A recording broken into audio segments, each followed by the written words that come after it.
Une question résolue est que toute réaction de l'être est imprégnée d'éléments de protection, tels que l'arrogance, l'obtusité et les idées fermées, éléments inclus, pour justifier l'incompétence, ou toute autre limite.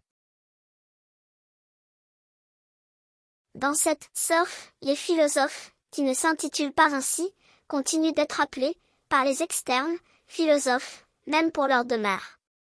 Ils agissent comme des philosophes, grâce à la sagesse, qui découle de la caractéristique d'agir comme des philosophes.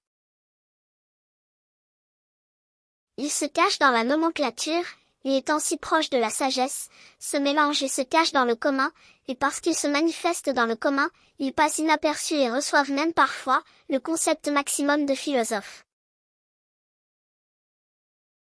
Ceux qui s'intitulent philosophes ne sont pas non plus de vrais philosophes, mais la sagesse les embrasse. Dans le texte, le sujet est abordé selon un modèle différent, dans lequel on ne pense pas, on ne parle pas, et on n'agit pas dans l'état vibratoire secondaire. Tout part du primaire.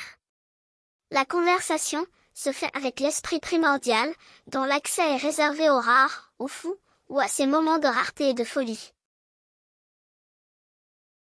En regardant simplement, en surface, se trouvent les choses de la surface, et elles doivent y rester, conformément aux lois de la surface, lois qui ne doivent pas être modifiées. Dans la sagesse, les lois ne sont jamais enfreintes.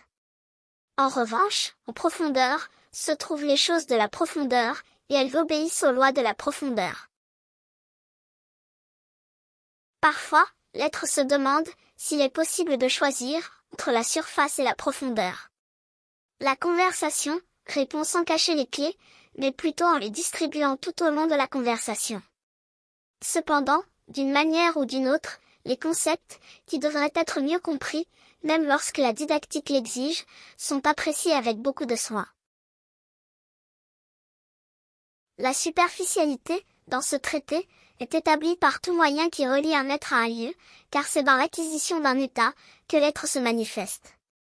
Jusqu'à présent, l'être n'existe pas, c'est-à-dire qu'il est dans la non-existence. La profondeur, en revanche, est établie par la recherche de la déconnexion, à travers une plongée dans le silence, le vide, l'espace, la non-existence, ou le néant. Un néant, qui précède le principe. L'être est soigneusement compris, dans l'analyse qui compose son propre paradoxe. Dans une partie de cette analyse, des concepts tels que le corps et l'esprit, qui perdureront encore longtemps, sont vus, dans la simplicité, de ce qu'ils sont réellement. Tout corps est simplement un composant de l'ensemble, qui permet la communion avec un aspect, en accord avec sa densité. Tout esprit est simplement un composant de l'ensemble, qui permet la communion avec un aspect plus subtil. Les deux font partie d'un ensemble unique, qui contient une variation des corps les plus divers. Cette vision, cependant, est déjà trop simple, et accessible à tous. La disparition de l'un est la disparition des autres. La disparition de l'une quelconque de ces parties est la disparition de l'ensemble. Ce qui reste est ce qui ne disparaît jamais, le Seigneur qui traverse toutes les dimensions. C'est à la recherche de ce Seigneur que l'être se trouve, face à cette entrée.